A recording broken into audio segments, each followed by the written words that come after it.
স্তর বিশিষ্ট পদসোপান করতে হবে। কেননা আমাদের 4 স্তর বিশিষ্ট পদসোপান না হওয়ার কারণে সরকারি মাধ্যমিকের যে সিনিয়র শিক্ষক যে পদটা আছে এটা অনেকটাই ব্লক পদ, এবং আপনারা প্রায় দেখে থাকবেন যে অনেক সিনিয়র শিক্ষক সে 15 বছর চাকরি করার পর সে নবম গ্রেড সিনিয়র শিক্ষক হিসাবেই সে কিন্তু তাকে চাকরি থেকে রিটায়ারমেন্টে যেতে হচ্ছে। কিন্তু শিক্ষার একটা অন্যতম ভিত্তি হচ্ছে মাধ্যমিক।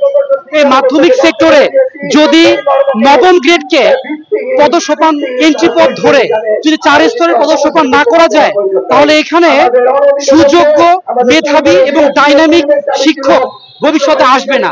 আর যদি না আসে তাহলে আগামী দিনের যে সুন্দর এবং প্রগতিশীল বাংলাদেশ, উন্নত বাংলাদেশের স্বপ্ন আমরা দেখি, সেটাও ব্যাহত হবে বলে আমার মনে হয়।